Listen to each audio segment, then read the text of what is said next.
What's going on, guys? Sean here, coming at y'all with another video. Not too much news to talk about, not too much new stuff going on, but I figure, we'll just talk about what's been going on. It's been, almost 2 weeks since my last video. Had a nice little break.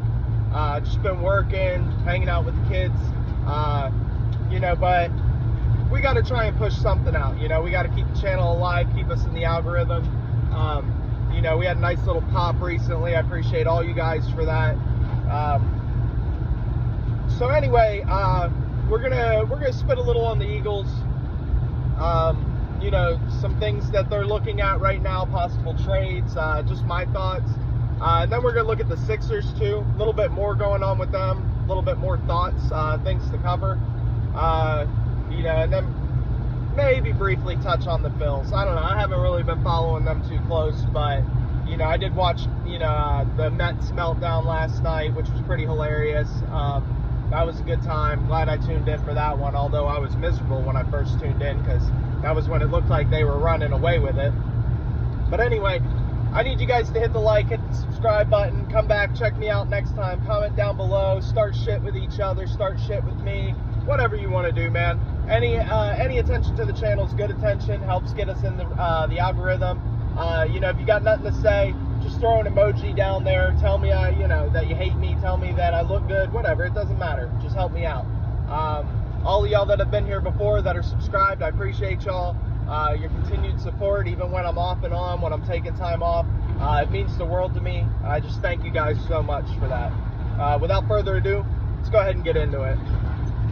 So, Eagles news is pretty much the same as what it's been. The Eagles got 4 open roster spots.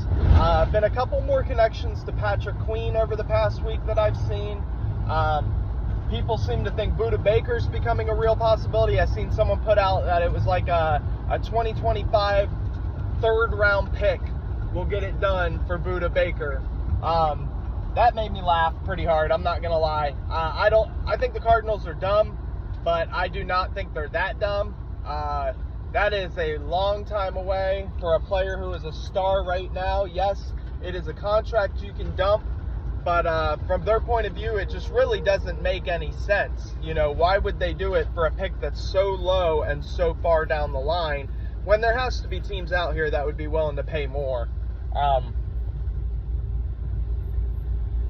I just don't see it being possible. I'm sitting here in my head trying to think about it, trying to think, oh, well, they gave this away for nothing. Hopkins, they cut him for nothing.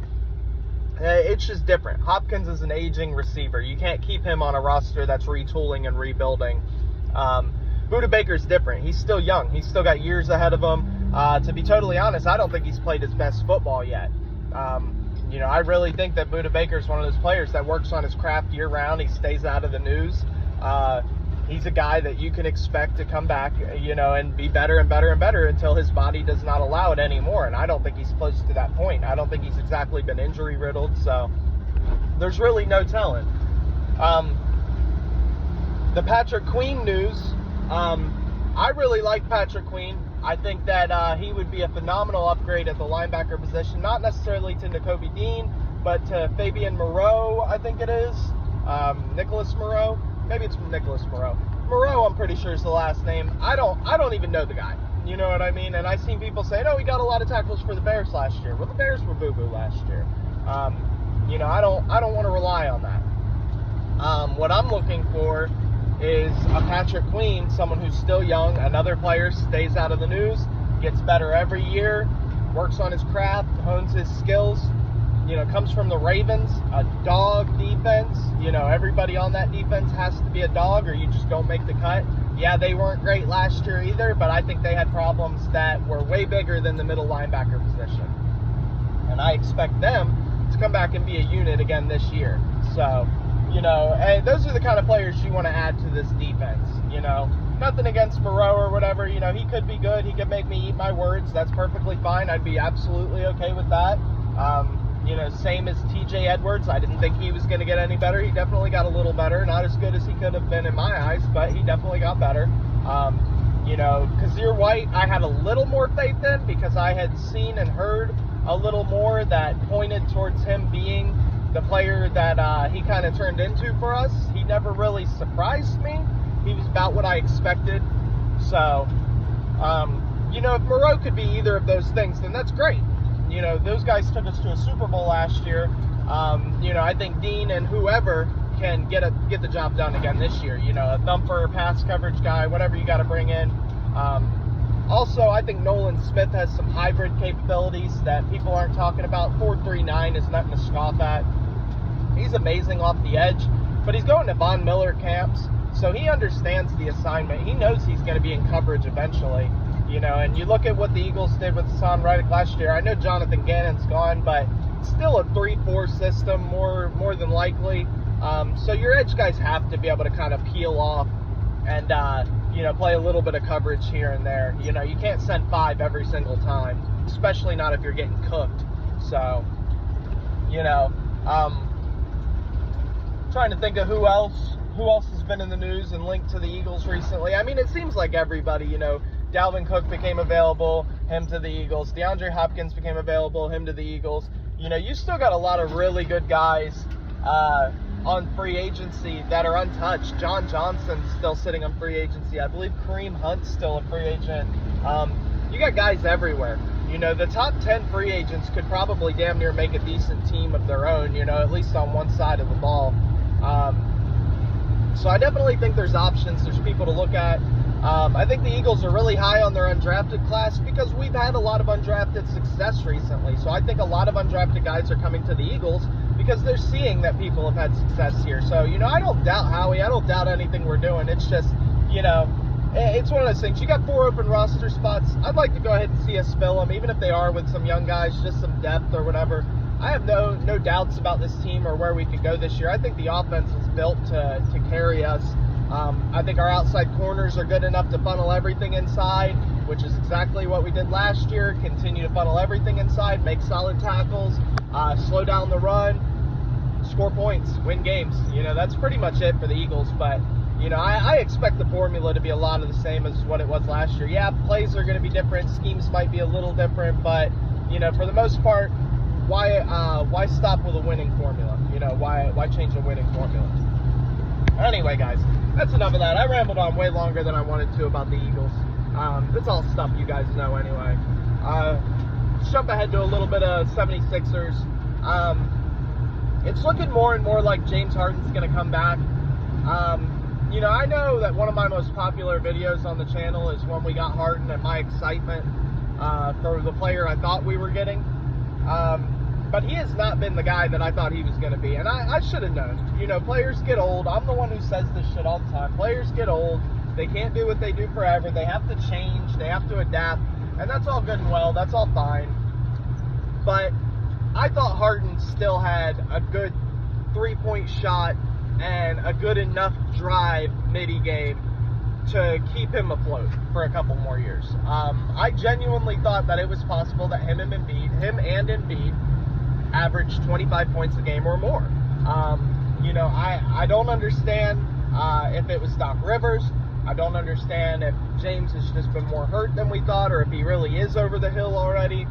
But I'm not sure how to feel about this. You know, I just want to see Joel Embiid succeed. You know, and I don't care who it's with. I don't really care about bringing more stars in. You know, the Denver Nuggets pretty much proved that that's a dead NBA formula anyway. You know, the Golden State Warriors just got Chris Paul and gave up a young guy who is the future of your team. So now when Clay, Draymond, Steph, and Chris all retire, who do the Warriors have left? Really? I mean, it's just, you know, you keep the young talent and you build around them. When guys get old, you trade them up for, you know, expiring deals and stuff like that, picks. That way you can get young talent and re-up. You know, the 76ers haven't done this one time. You know, I feel like Tyrese Maxey was the last time we made a draft pick and the organization was like, we could do something with him. You know, look at Springer sitting for 2 years. You know, look at every other guy we've drafted outside of Joel Embiid before that. You know, it's just been a joke. We need to continue to draft young talent. We need to find a way to rebuild assets. If people are really interested in Tobias Harris, you know, you got to take it. You need to get a pick or two and a young player or two. I'm so tired of hearing people say, well, we don't want to downgrade. Getting rid of that $40 million mistake is not a downgrade in any way, shape, or form. I am so tired of this. People talk like Toby, he's a good player. He's been good for us. I'm sorry, if you put him on the Wizards with nobody, he's not averaging 25 points a game. His numbers are not going to be the same as they are right now. They're going to be terrible. All right? He is not an assassin as much as his dad would like to say he is. He is not a sharpshooter. He doesn't have an A-plus midi game. He's not an A-plus defender. He's not great at any one thing. He's never been, maybe a one-time All-Star? If that? Probably never been an All-Star. Never sniffed All-NBA. Never sniffed MVP. Never sniffed the finals. Never had a postseason run that made all of us just drop our jaw. Stop it. Get rid of Toby. Take whatever you can get and move on. Because at this point, him and his dad are becoming cancer to the locker room. Talking about he's a fucking assassin. He had the MVP of the league on his team last year. Alright? Stay in the corner and fucking shoot threes, dude. Don't talk to us like we're stupid. We watch the NBA all the time. I barely cover it, but I watch it every chance I get. And you're going to sit here and tell me that I missed the part where Toby's an assassin, where Toby's the guy? Stop it. Have you ever seen a max contract player who isn't the number one on his team? Number two? Number three? I've never seen a max contract player called the number 4 option outside of maybe Russell Westbrook, but you had to know that Russell Westbrook was what he was. At least Toby pretends to be a good player once in a while. It's unbelievable to me that there's people defending him. Get him out of here. I don't care if it's Buddy Hield. I don't care if it's, I don't care who it is. I genuinely don't care. Get him out of here before it becomes a problem. Bring in guys who can shoot the ball when Joel passes it to them, and let him continue to dominate the paint and score 30 plus a game. Pretty simple. Guys, I appreciate y'all so much. If you made it to this point in the video, you're a superstar, and I fucking love you. Fly, Eagles, fly. Let's hope the 76ers get it together. That's all I got for y'all today. Peace.